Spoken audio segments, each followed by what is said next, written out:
a BL novella. Ethan Whitfield, 26, heir apparent to Whitfield Capital, currently locked out of his own Tribeca apartment in nothing but a towel, was not having a good morning. James. He knocked again, harder. James Calloway, I know you can hear me. Somewhere behind the door, a coffee grinder whirred to life, unbothered, cheerful, like it hadn't just betrayed him. James Calloway, 27, senior quant analyst at Whitfield Capital, the man Ethan had been dating for exactly 4 months and 11 days. Not that Ethan was counting. Except he absolutely was. Finally opened the door with his hair still damp from the shower, and a smirk that should have been illegal in 6 states. You look cold, James said. I am cold. It's October. I went down to get the dry cleaning and the door locked behind me, and you didn't hear your phone because you were listening to. Ethan squinted at the faint sound of a podcast host droning about interest rate futures. That's what you were doing instead of rescuing your half-naked boyfriend from the hallway. You could have called the doorman. I did not want Frank to see me like this. Frank's seen worse. Frank's seen me worse. James stepped back, finally, holding the door open with one arm, and something in the unhurried way he did it. Like he had all the time in the world for Ethan. Like there was nowhere on earth he'd rather be standing. Made the cold in Ethan's chest turn into something else entirely. He would replay this exact morning more than once. He would carry it with him the way a person carries a photograph worn soft at the corners from handling. The last purely funny morning before the story turned serious, and then, impossibly, the first morning of a story that got to be funny all over again. But right now it was just a towel, a hallway, and James laughing at him with his whole face. The kind of laugh that crinkled the corners of his eyes and made the rest of the world go soft and unfocused around the edges. You're an ass, Ethan said, shoving past him into the warm apartment. You're the one who forgot his key for the 4th time this month. James caught his wrist as he passed, not hard, just enough to stop him, just enough to turn Ethan half around so they were closer than the joke required. Up this near, Ethan could smell the cedar of James's aftershave and the coffee already brewing, could see the small white scar above James's eyebrow from a childhood bike accident. He'd told the story of exactly once, quietly, the kind of story a person only shares with someone they trust to hold it gently. James had mentioned in the same breath that his mother back in Pennsylvania still had the photograph of him with the bandage on his forehead, proud of it like a war medal. Ethan had filed that detail away without quite meaning to. The mother he'd never met, the small town outside Pittsburgh, the 2 jobs she'd worked. One more small true thing about the man in front of him that he wanted quietly and fiercely to keep. I'll make you a copy, James said, softer now, so this stops happening. Promises? Promises. I mean it. James's thumb moved once, absently, over the inside of Ethan's wrist, like he wasn't even aware he was doing it. I don't like the idea of you standing out there in the cold because of something so small I could have fixed it. It was such a small thing to say. It would mean everything later. 5 months after that morning. 5 months during which Ethan learned, without ever quite noticing the learning, the particular music of James's laugh, the exact weather report furrow of his brow when a model wasn't behaving, the way he hummed off-key doing dishes. The first life ended, and a different one began. He didn't understand it as a rebirth at first. He understood it as pain. A sound like the world tearing, red-blue lights against a rain-slick window. His father's voice on the phone flat and final. It's done, Ethan. James Calloway falsified the risk models. $300 million gone. He's finished. And so is whatever this was between you two. That had been the future. Or it had been until it wasn't. Ethan Whitfield had lived that timeline all the way through. He had watched, frozen, as Whitfield Capital's internal investigation. 6 long weeks of forensic accountants and closed-door interviews, and a compliance team that treated James like a suspect from the afternoon. Quietly settled on naming him the sole architect of a catastrophic derivatives position that had cratered in a single brutal trading session. $300 million evaporated in the time it took Ethan to read the headline twice, not understanding it, refusing to understand it. He had watched James stand in a conference room full of lawyers and say almost nothing in his own defense, jaw tight, eyes fixed somewhere past Ethan's shoulder, the way a man looks past someone he has already decided to let go of, to spare from the wreckage he assumes is entirely his own fault. He had watched his father, Charles Whitfield, deliver an ultimatum with the gentle, terrible reasonableness of a man who had never once in his life been told no, choose the company or choose him, and Ethan had hesitated, not for a day, 2, maybe. But it had been long enough. By the time he'd found his spine, found the words, found the nerve to walk into his father's office and say, "I don't care about the money, I care about him," James was already gone. Resigned before he could be fired, which he'd insisted, in the one brief phone call he let Ethan finish, was the only dignity he had left to keep. Vanished from every apartment, every number, every place Ethan knew to look. The board had quietly settled the losses to avoid a scandal splashing across the financial press. The world had moved on the way the world always does, indifferent to the wreckage it leaves behind in people's chests. Ethan had spent the following year becoming someone he didn't like, sharper, colder, better at his job, and worse at everything that mattered. He'd told himself it was fine. He'd told himself a lot of things. Then, on the 1-year anniversary of the day James disappeared, driving too fast on a rain-black stretch of the West Side Highway because he could not stand to be still with his own thoughts one more second, Ethan Whitfield had died, and woken up, with a jolt that stopped his breath entirely, on that same ordinary Tuesday morning. The towel, the hallway. James's arm slung heavy and warm across his stomach as October sun came soft through the blinds, 5 months before any of it would happen instead of after, and his own heart slamming against his ribs like it was trying to climb out and check that this was real. He's alive. He's here. I get to do this again. Ethan lay very still, memorizing the weight of James's arm, the slow rhythm of his breathing, the small furrow between his brows even in sleep like he was solving a problem he'd carried to bed with him. Outside, a garbage truck groaned down Franklin Street. Somewhere in the building, a dog barked twice and went quiet. Ordinary sounds. A world that had, impossibly, given him a second draft, and given it to him starting from the very same morning he would otherwise have only ever gotten to live once. This time, Ethan thought, throat tight with something too large for the small apartment, I am not going to hesitate. Not for one single day. He didn't tell James. Not at first. What would he even say? I've lived this exact stretch of our life before, and it ends with you disappearing and me becoming a person I hate. It sounded insane even inside his own head. Instead, Ethan did something that felt at the time almost more frightening than confessing to time travel. He went to see his father early, before any crisis had given him a reason to. Charles Whitfield, 58, founder and CEO of Whitfield Capital, a man built like a closed door, was reviewing a stack of quarterly reports when Ethan let himself into the corner office without waiting to be announced. Ethan, his father didn't look up. I have the Kessler call in 11 minutes. This won't take 11 minutes. Ethan sat down across from him anyway, hands flat on his knees to keep them from shaking. In his first life, this conversation had happened too late, in the wreckage, with lawyers in the next room and James's name already ash in his father's mouth. This time he wanted it clean. He wanted it first. I'm with someone, Ethan said. His name is James Calloway. He works 2 floors down from you, in risk modeling.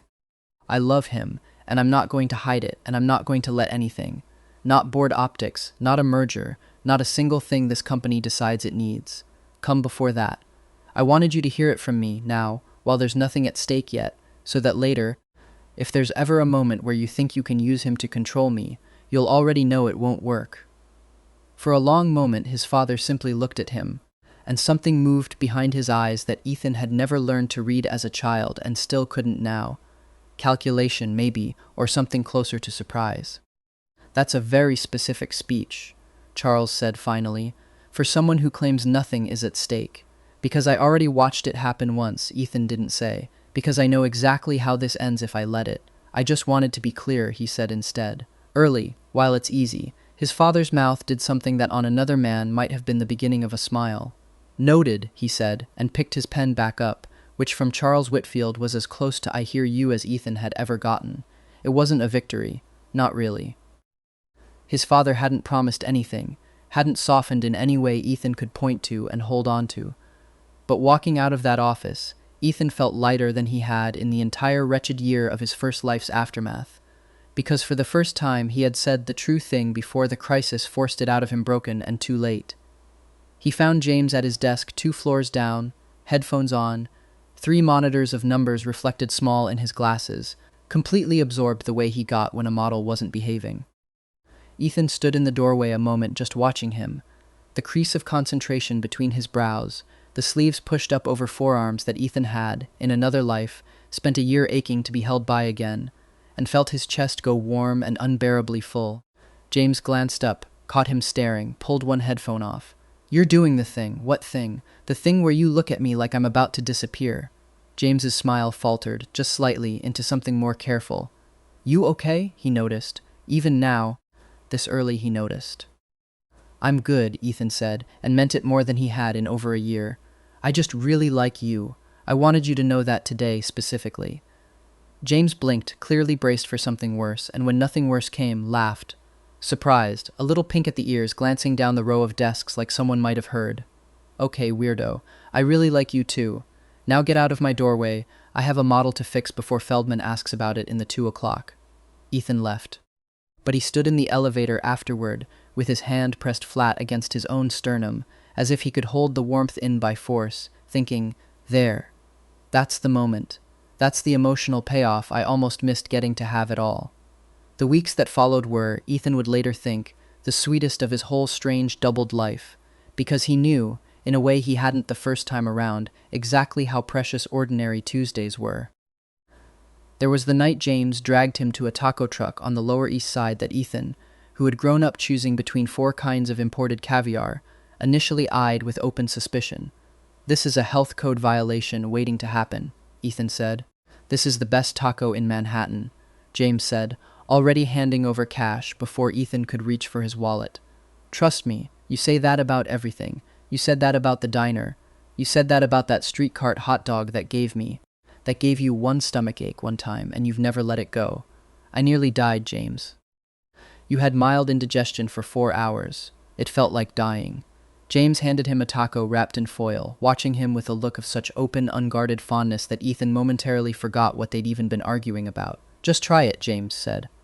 For me, Ethan tried it. It was, infuriatingly, the best taco he had ever had in his life, and he refused to admit it for a full 3 blocks before finally muttering, "Fine, it's good. You win."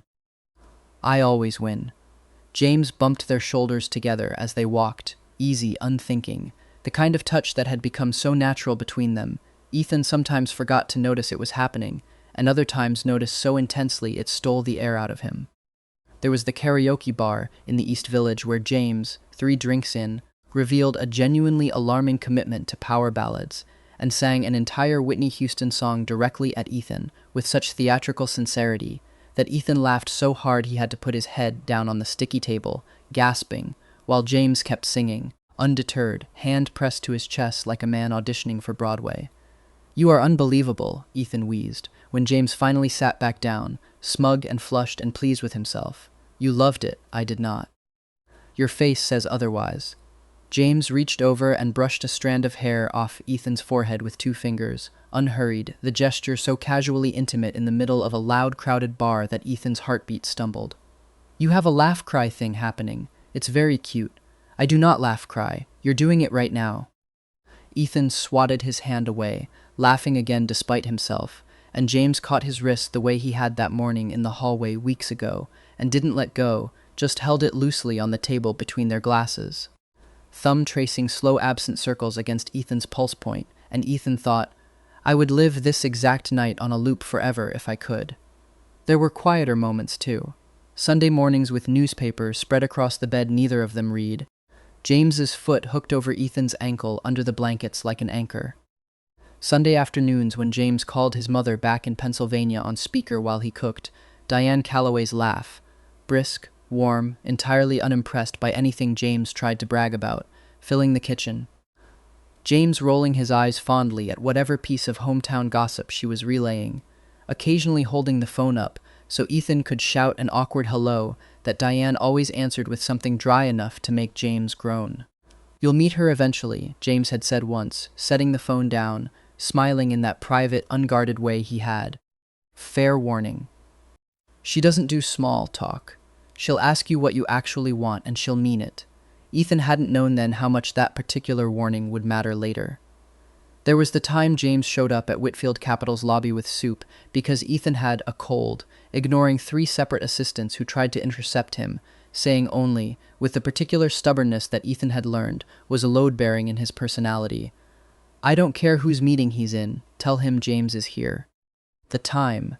And this one Ethan kept folded away, like a photograph he could take out and look at whenever the figure crept back in. When James had traced a finger slowly along the line of Ethan's jaw in the blue dark of 4 a.m, both of them half asleep, and murmured, almost too quiet to catch, "I don't know what I did to deserve this. You. Any of it. You didn't do anything." Ethan had whispered back, throat tight. "You just have to keep letting me stay." "Always," James had said, and pulled him closer. And Ethan had lain awake a long time afterward, listening to his heartbeat, thinking about how close he'd come to losing this exact sound forever, and how he would burn the whole world down before he let that happen again. Not everything in Ethan's second chance was soft. He hadn't forgotten what was coming. He had simply, foolishly, let himself hope that his early confession to his father had been enough to change the whole shape of the future. It was Marcus Whitfield, 29, Ethan's cousin, and the head of Whitfield Capital's derivatives desk. Smooth-voiced, always impeccably dressed, the kind of charming that made people forget to ask what he actually wanted, who reminded him it hadn't. "I hear congratulations are in order," Marcus said, catching Ethan by the elevator bank on a gray Thursday, smiling in a way that didn't reach his eyes. "You and the risk guy. Bold, going public with that inside the building. I didn't go public with anything. I just stopped hiding it." Same thing in this house. Marcus's gaze flicked, briefly, assessingly, over Ethan's shoulder toward the risk floor. "Your father's letting it slide because he thinks it's a phase. I wouldn't get too comfortable if I were you. Whitfield Capital doesn't run on feelings, cousin. It runs on numbers. And numbers don't care who you love." He said it lightly, almost kindly, which was somehow worse than if he'd said it with malice. Ethan had learned, in his first life, exactly how dangerous Marcus's light, kind cruelty could be, because it was Marcus's derivatives desk that had built the position that collapsed. Marcus's fingerprints buried 3 layers deep in a paper trail that had, in the end, pointed only at James. "I know what you did," Ethan thought, watching his cousin's retreating back with his pulse hammering. "I know what you're going to try to do again, and this time I'm watching for it before it happens, not after." He didn't tell James that night. He almost did, sat on the edge of their bed with the words halfway formed, "I need to tell you something, and you're going to think I'm insane." But James came out of the bathroom mid-law at something on his phone, hair still wet, and looked so unguarded and happy that Ethan couldn't make himself hand him the weight of it yet. Not without proof, not without a plan. Instead, he said, "Come here." And James did, folding down onto the bed beside him, curious. "What's wrong?" "Nothing's wrong." Ethan reached out and traced, slowly, the small white scar above James's eyebrow, the one from the childhood bike accident, the one detail that had somehow followed him faithfully across 2 entire lives. "I just want you to know that whatever happens, with the company, with my father, with any of it, I'm choosing you, not later, now, always. I need you to actually believe that, not just hear it." James went still under his hand, something vulnerable moving across his face before he caught it and folded it back into a smile, a little crooked, a little disbelieving. "You're being very intense for a Tuesday. Humor me. I believe you," James said, quieter now, and turned his face just enough to press a kiss to Ethan's palm, warm and certain. "I don't know what's going on in your head lately, but I believe you." Not yet, Ethan thought, holding him close in the dark, feeling the steady drum of James's heartbeat against his own chest. "But you're going to have to. Soon." It started, as these things always do, small enough to miss. A position on the derivatives desk, the same instrument, the same underlying trade Ethan remembered from his first life, down to the ticker, began drifting from its risk parameters. James caught it first, the way James caught everything first, because James was better at his job than anyone gave him credit for, and had built half the models the firm relied on without ever once putting his own name on the credit line. It wasn't a single dramatic evening. It was 3 separate weeks of small, mounting unease, each one worse than the last. The first time James mentioned it, over a rushed dinner of takeout containers balanced on their knees, he sounded more puzzled than alarmed. "Something's off with the meridian position," James said, brow furrowed the exact way it had been furrowed the morning Ethan first woke up in this second life. "The exposure's higher than it should be for that hedge ratio. I flagged it to Marcus's desk. He says it's a temporary imbalance it'll correct." Ethan's stomach dropped through the floor. Meridian, that was the name. That was the exact position that, in his first life, had blown a $300 million hole in the balance sheet and taken James's career down with it. "Don't touch it again," Ethan said. "Too fast, too sharp." James looked up, startled. "What?" "Don't." Ethan made himself slow down, made himself breathe. He couldn't tell James the truth, not yet, not with no proof, not in a way that wouldn't sound like the ravings of a man who'd cracked. But he could tell him this much, honestly, without the impossible parts. "I don't trust Marcus. I think he's using that position for something he doesn't want looked at too closely. And if it goes bad, I think he'll make sure it lands on whoever's fingerprints are easiest to find on the paperwork. Which is you. You flagged it. You're documented. That makes you useful to blame. Ethan, that's a pretty serious thing to accuse your cousin of." "I know my cousin," Ethan said, and the words came out with a year and a half of grief behind them that James couldn't see, couldn't understand yet, but seemed to feel anyway, because his expression softened, uncertain but listening. "Okay," James said slowly. "Okay, what do you want me to do?" "Document everything, every flag, every time you raise it and get waved off, and I think you're going to have to raise it more than once, because Marcus isn't going to fix it, just because you ask nicely. Timestamp it. Send copies to your personal account. Do not let it live only in a system Marcus's desk can quietly edit later. And..." Ethan hesitated, then made himself say the rest. "Let me talk to my father. Now, before anything blows up, not after." The second flag came 10 days later, when the position had drifted further instead of correcting, and James, jaw tight, clearly out of patience, sent a formal written escalation that Marcus's desk answered in 4 clipped lines, insisting the exposure was intentional and within an internal tolerance nobody could quite point to on paper. The third flag came 6 days after that, when James, at Ethan's quiet, insistent urging, put it in writing a final time and ceded it to compliance directly, a move that made more than a few people on the trading floor raise their eyebrows at the junior analyst suddenly making noise about the derivatives desk.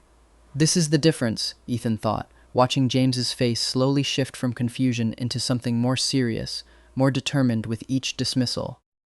Last time I only fought for him after it was already a disaster, after the papers had already printed his name in the worst possible light. This time I get to fight before, one flag at a time, until there's nowhere left for Marcus to hide. Charles Whitfield did not like being told his own nephew might be running an unauthorized position through the firm's books. He liked it even less when his son walked into his office a second time in 6 weeks with another speech prepared. "You want me to pull Marcus's desk in for an audit," Charles said flatly, "based on a hedge ratio your boyfriend doesn't like the look of. Based on a hedge ratio that's outside policy, flagged 3 times in writing over 3 weeks, and waved off every single time by the one person in this building with the most to gain from nobody looking too closely," Ethan said. "James has the paper trail. I have a feeling in my gut that's never once been wrong about Marcus. And you have 11 minutes before the Kessler call, so I'd start the audit today if I were you. Because the version of this where you wait until it's already a headline is so much worse for everyone, including this company's stock price, than the version where you catch it now."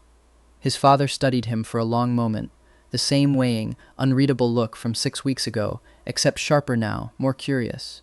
"You've changed," Charles said finally, "since this thing with the Calloway boy started. You used to come in here asking permission. Now you come in here telling me what to do. I'm not asking permission for this. I'm telling you what happens if you don't act. The position blows, the desk loses hundreds of millions, and somebody's career gets sacrificed to protect the family name attached to whoever actually built the mess. I've decided that's not going to be James. I'd rather it be Marcus's name in the headlines than his, and I'd genuinely rather it be neither, which is why I'm standing here instead of waiting for the explosion." Something in his father's face shifted. Not warmth, exactly. Charles Whitfield didn't do warmth, but something adjacent to respect, grudging and unfamiliar on that closed-door face. "I'll have compliance pull the desk's books this afternoon," Charles said. "If you're wrong, this makes you look reckless in front of the board." "If I'm wrong," Ethan said, standing, "then at least nobody loses $300 million finding out." He left the office with his hands shaking, not from fear this time, but from something fiercer. The dizzy, disbelieving thrill of watching a future he'd already grieved once bend, visibly in front of him, into something survivable. The audit took the better part of 2 weeks. nowhere near as instant as Ethan might have wished, but methodical in a way that mattered, compliance officers combing through months of trade tickets and internal messages until the shape of it finally came clear. A position Marcus had quietly oversized weeks earlier to cover a personal trading loss he'd been hiding from the firm, structured so that if it corrected on its own, no one would ever know, and if it didn't, the paper trail of who'd been flagging risk on that desk. James, diligent, documented, ignored 3 times over, would make a convenient scapegoat. Marcus didn't go quietly. He never did. "This is insane," Marcus said in the conference room. Tie slightly loosened, the charm gone brittle at the edges. "You're going to take the word of some analyst 2 floors down over family?" "I'm going to take the word of the paper trail," Charles said, and slid a folder across the table. James's time-stamped emails, 3 separate flags, 3 separate dismissals in Marcus's own written replies.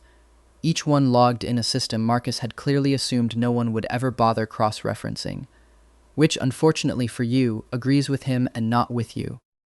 Ethan watched his cousin's face cycle through outrage, calculation, and finally something closer to fear, and felt, for the first time in either of his lives, something like closure settle into the space where a 1.5 years of grief had lived. "You should have just told the truth when James flagged it the first time," Ethan said quietly. "It would have cost you a bad quarter. Instead, it's going to cost you your desk." Marcus was placed on immediate leave pending a full compliance review. The position was unwound in an orderly fashion over the following week, at a fraction of the loss it would have taken if it had been allowed to run. A bruise instead of a wound, contained instead of catastrophic. No headlines, no $300 million hole. No conference room full of lawyers watching James Calloway say nothing in his own defense, because the person he loved hadn't fought for him fast enough. That night, Ethan finally told James everything. He told him in their apartment, lights low, sitting cross-legged on the bed, facing each other the way they used to when they were first getting to know each other's secrets. And he told him about the rain-slick window, the phone call, the year of becoming someone he hated, the crash, and waking up back on that same October morning with his heart still breaking from a future that, technically, hadn't happened yet. James listened without interrupting, face unreadable in the low lamplight, and when Ethan finally ran out of words, sat quiet for a long moment. "You've been carrying that," James said finally, voice rough. "This whole time. Alone. I didn't know how to say it without sounding like I needed a psychiatric hold. Ethan." James reached out and pulled him in, both arms, solid and certain. Ethan's face pressed into the curve of his neck, where he could feel James's pulse beating fast and warm against his cheek. "I believe you. I don't fully understand it, but I believe you because it explains, God, it explains so much. The way you look at me sometimes, like you're terrified I'll vanish. The way you fought for me today, like it was the only thing that mattered in the world. It is the only thing that matters in the world," Ethan said, muffled against his skin. James's arms tightened. "I'm not going anywhere," he said. "Not this time, not any time. You hear me? Whatever you lived through, it's not happening again. Not while I have anything to say about it." They stayed like that a long while, tangled together in the lamplight. The whole terrible weight of a life, already grieved, finally set down between them, where it could be shared instead of carried alone. Charles Whitfield summoned them both 3 days later, not to punish, as Ethan half expected out of old habit, but to negotiate. "The board wants a clean story for the Marcus situation," Charles said, steepling his fingers behind his desk. "Officially, an internal risk failure, caught and corrected before material damage. Unofficially, they want to know why my son's boyfriend is the one who caught it, and whether that's a liability or an asset going forward." "It's an asset," Ethan said immediately. "James built half the risk models this firm runs on and never got credit for it, because Marcus's desk kept burying his flags. If the board wants someone to run point on rebuilding derivatives risk management from the ground up, they'd be idiots not to give it to the person who already proved, 3 times over in writing, that he could catch a disaster before it happened." Charles's gaze slid to James, assessing in a way that would once, in another life, have made James's shoulders draw up defensively. This time James met it steadily, unflinching. "I'd want it in writing," James said. "Not a favor, a promotion with the authority that comes with it, because I earned it, not because I'm sleeping with your son." Something that might, on a stranger man, have been the beginning of genuine approval crossed Charles Whitfield's face. Duly noted, he said, and for the second time in this second life, it was as close to I hear you as he was capable of.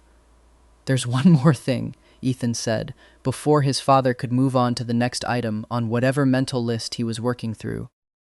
I need to say this plainly, so there's no confusion later, no repeat of any version of this where you think you can use the company, or the inheritance, or anything else, as leverage over who I love. If it ever comes down to a choice between Whitfield Capital and James, I choose James. Every time. I already lived the version where I hesitated, and I am never doing that again, so please don't waste either of our time testing it. His father was quiet for a long moment, and when he finally spoke, his voice had lost some of its boardroom edge. Your mother used to say something like that to me. About choosing this company over her, more times than either of us like to admit. A pause, unexpectedly raw. I don't intend to make you choose, Ethan. I'd like for once, not to repeat my own mistakes through you. It wasn't an apology, not exactly. Charles Whitfield didn't traffic in those.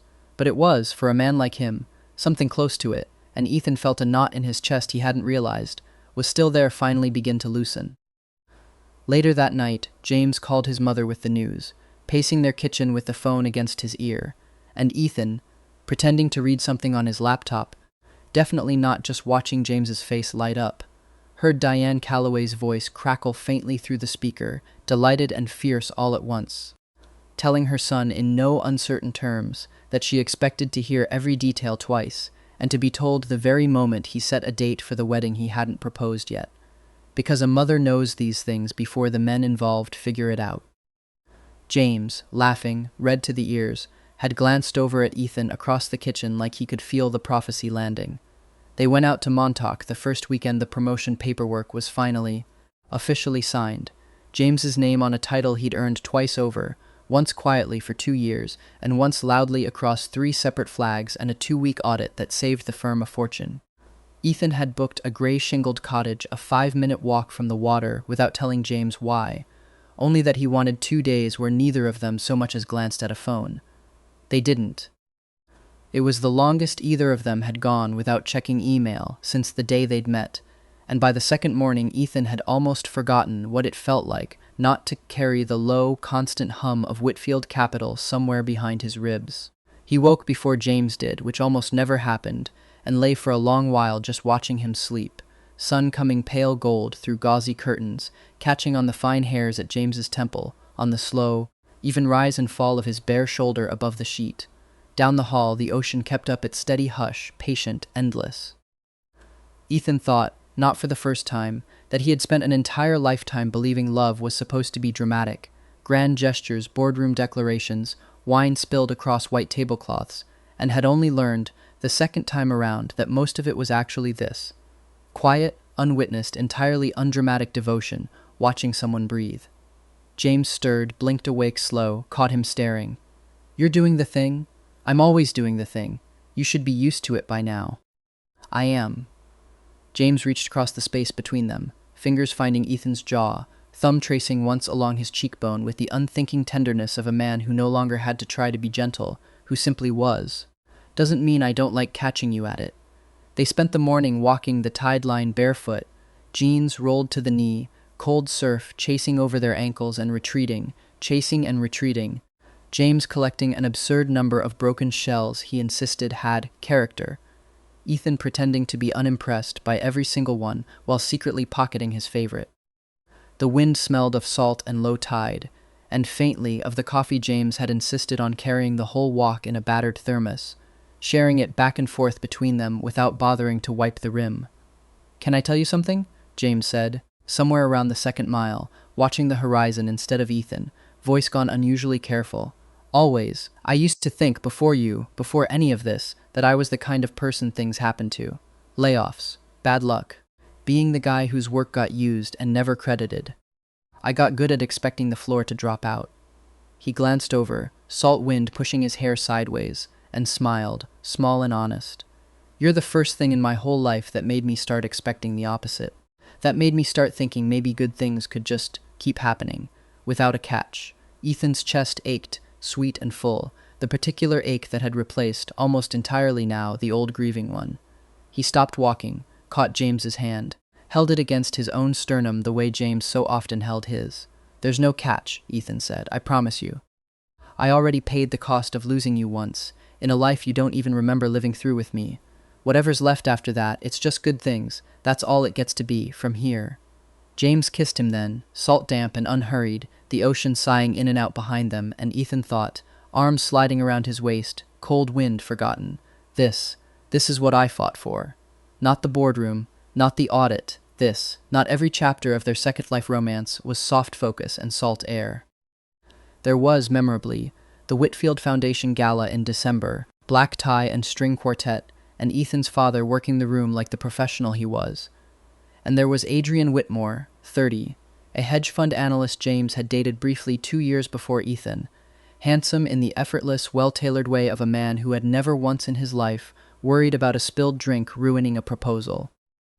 Ethan noticed him before James did, noticed the way Adrian's gaze tracked James clean across the ballroom, noticed the easy, familiar way he crossed the floor to greet him, one hand landing warm on James's shoulder like it had every right to be there.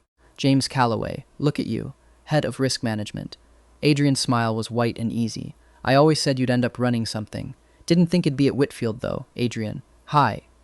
James's own smile was polite, faintly startled, entirely without the particular warmth Ethan had spent 2 years learning to read as real. "It's been a while. Too long." Adrian's hand hadn't left his shoulder. "We should catch up. Properly. You still hate small talk over champagne, or has success mellowed you?" Ethan, arriving at James's elbow with 2 drinks he'd gone to fetch, felt something distinctly unphilosophical rise in his chest, hot, unreasonable, entirely new to this particular relationship, since he'd never once, across either lifetime, actually had cause to feel jealous of anyone standing this close to James before. "Ethan." James's face lit, immediate and genuine, in a way that should have settled every insecurity in Ethan's body instantly and mostly did, except for the small, petty part of him still glaring at the hand on James's shoulder. "This is Adrian. We used to." "I know who he is," Ethan said, handing James his drink with rather more precision than strictly necessary. "Ethan Whitfield, James's husband. A beat. Fiancé soon. We haven't set a date, but it's happening extremely soon." James choked slightly on his champagne. Adrian's hand finally, mercifully, left his shoulder. "Ah," Adrian said, eyebrows lifting, clearly recalibrating. "Congratulations. Didn't realize." "Neither did I, apparently, until 40 seconds ago," James murmured, half under his breath, shooting Ethan a look that was somewhere between deeply amused and deeply fond. Adrian excused himself with the easy grace of a man who knew when a room had shifted against him, and the moment he was out of earshot, James turned to Ethan with an expression caught halfway between laughter and disbelief. "Soon, actually, very soon, Ethan. We have never once discussed a wedding date. We haven't even discussed an engagement." "I panicked," Ethan admitted, feeling the heat creep up his own neck now that the adrenaline had drained off and left plain embarrassment behind. "He had his hand on your shoulder like it belonged there, and I temporarily lost the ability to speak like a reasonable adult. You were jealous. I was strategic."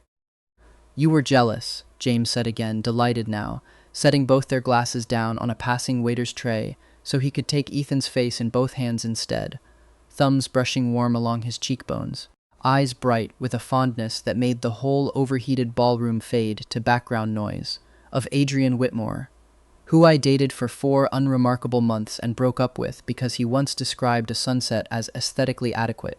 That's a genuinely terrible thing to say about a sunset. It really is." James's thumb traced once along his jaw. "For the record, you have absolutely nothing to be jealous of. You never have. I have spent 2 lifetimes worth of love pointed at exactly one person, and it isn't him." "I know that," Ethan muttered, still faintly mortified. "I just temporarily forgot it for one hand-on-shoulder-shaped moment. Well." James leaned in, lips brushing the shell of his ear, voice dropping warm and private beneath the string quartet's swell. "Consider it unforgotten, and for what it's worth, very soon." Actually sounded pretty good coming out of your mouth. "Might want to make an honest man out of me before some analyst with terrible taste in sunsets gets any more ideas." Ethan laughed, the last of the heat in his chest tipping over into something warmer, better. "Is that a hint?" "It's a very unsubtle hint." "Noted," Ethan said, his father's word he realized belatedly, and found he didn't mind borrowing it one bit, and filed the moment away carefully, already quietly beginning to plan. 6 months later, Ethan had a ring, a plan, and absolutely no ability to execute either with any dignity. The plan had been a quiet dinner at the restaurant where they'd had their first real date, a walk after along the Hudson, and somewhere around the part of the pier with the good view of the sunset, a simple, sincere question. What actually happened was that Ethan, sweating through his second-best shirt, knocked over a full glass of red wine directly into James's lap 40 minutes before the ring was even supposed to make its appearance, in a panic so total that he stood up so fast he nearly took the tablecloth with him. "I have to tell you something," Ethan blurted, mortified, dabbing uselessly at James's soaked shirt with a napkin, while a waiter hovered nearby looking deeply alarmed. "I have to tell you right now, because if I wait for the sunset like a normal person, I am going to have an aneurysm. Ethan, you spilled an entire glass of Malbec on me. Can we, maybe?" "I love you," Ethan said, too loud, drawing looks from 3 neighboring tables. "And I have loved you across 2 entire lifetimes, and I fought my own father and my own cousin and honestly a small war inside my own head to get to keep loving you in this one. And I had this whole plan with a sunset, and it's completely ruined because I'm an anxious disaster who can't hold a wine glass, so I'm just going to do it here, at this table, with wine all over your shirt, because I genuinely cannot wait 1 more minute." He got down on one knee, right there between the bread basket and the abandoned napkin, fished the ring box out of his jacket with hands that would not stop shaking, and looked up at James, who had gone very still, eyes suddenly bright, mouth parted in something between shock and the beginning of a laugh, and said, "Marry me, please. I already know what it cost to lose you, and I am never risking that again." The restaurant had gone quiet. That particular hush that falls over strangers, witnessing something they weren't supposed to see and can't look away from anyway. James laughed, wet, disbelieving, both hands coming up to cover his mouth for a second, before he pulled Ethan up by the collar instead of waiting for him to finish kneeling, kissing him hard enough that the ring box nearly went flying, laughing again against his mouth in a way that felt like every good thing Ethan had ever wanted folded into one sound. "Yes," James said, when he finally pulled back far enough to speak, forehead pressed to Ethan's, wine-stained shirt and all. "Obviously, yes. You absolute mess, yes." The whole restaurant applauded. Somewhere near the back, someone's phone flash went off. Ethan didn't care about any of it, didn't care that his careful plan had dissolved into chaos, that the sunset walk never happened, that James's shirt was ruined, because James was laughing and crying at once, with his hand pressed flat over Ethan's heart like he could feel it slamming there, and that, Ethan thought, was worth infinitely more than any version of the evening he'd planned. Later, in the cab home, James still wearing the wine stain like a badge of honor, he called his mother first, before anyone else, phone pressed to his ear while Ethan watched city lights slide past the window and tried not to grin like an idiot at the sound of Diane Calloway's shriek of delight coming tinny through the speaker, immediately followed by a demand for a date, a venue, and, her exact words, which James relayed with visible suffering, a guarantee that boy wears something other than gray at the altar. They married the following spring, in the backyard of a rented house in the Hudson Valley, string lights threaded through the trees, and a small enough guest list that it felt less like a Whitfield Capitol event and more like exactly what it was.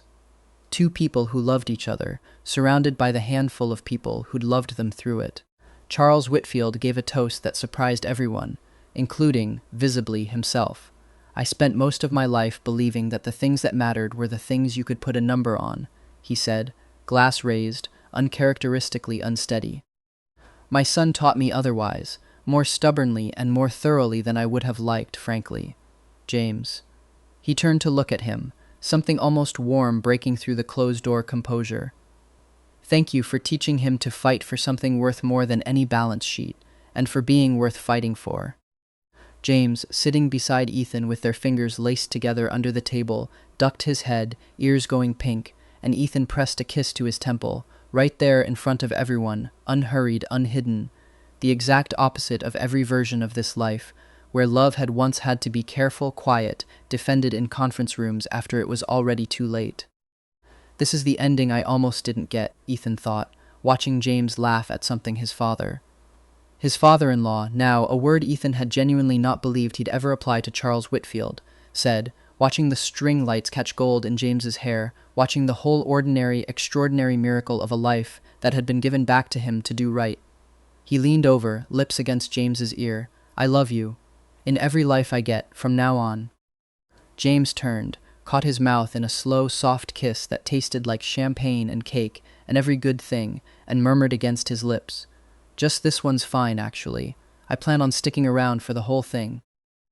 Diane Calloway, 54, James's mother, a retired elementary school teacher from a small town outside Pittsburgh with a laugh just like her son's and absolutely no patience for pretension, arrived at the wedding 2 days early, exactly as advertised across a year and a half of phone calls Ethan had only ever heard one half of, took one look at the rented Hudson Valley property, and said, "Well, it's not what I pictured, but it'll do," which Ethan would come to learn was, from Diane, the highest possible praise.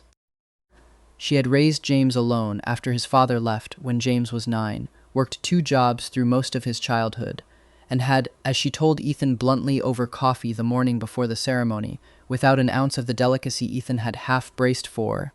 Having finally met in person the voice he'd been hearing filtered through James's phone speaker for so long, exactly one condition for approving of the man her son was marrying. "I don't care about the money," Diane said, stirring her coffee with more force than the coffee required.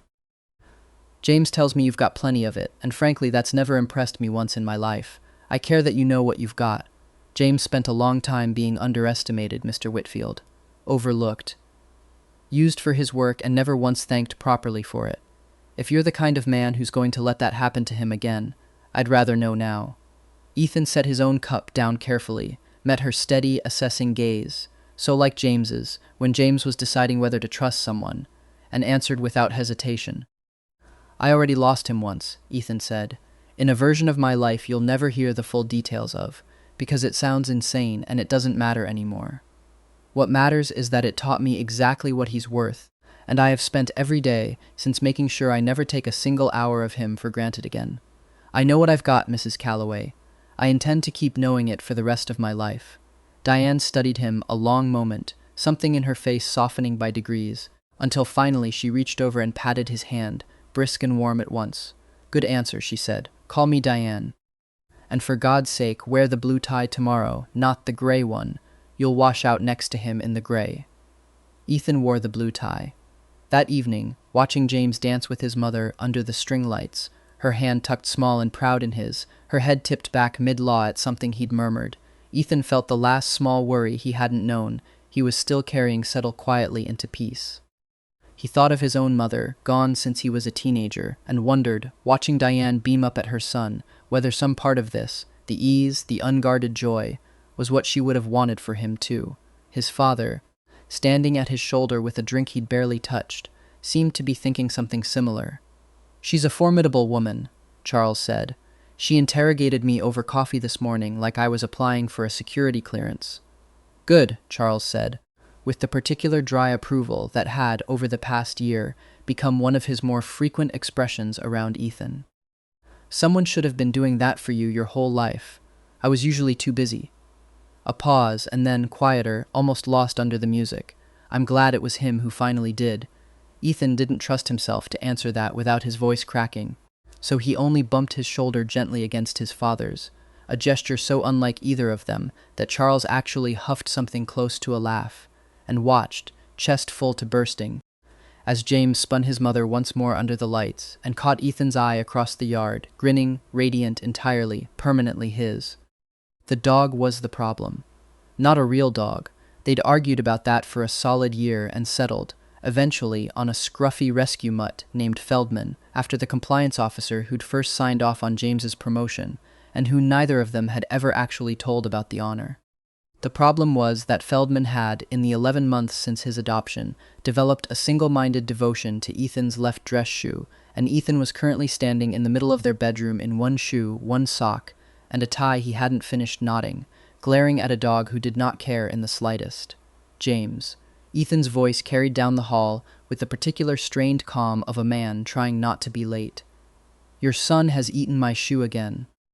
"He's not my son when he's being a menace, he's your dog," James called back from the kitchen, where the smell of coffee and something involving too much cinnamon suggested he'd once again ignored the recipe in favor of instinct.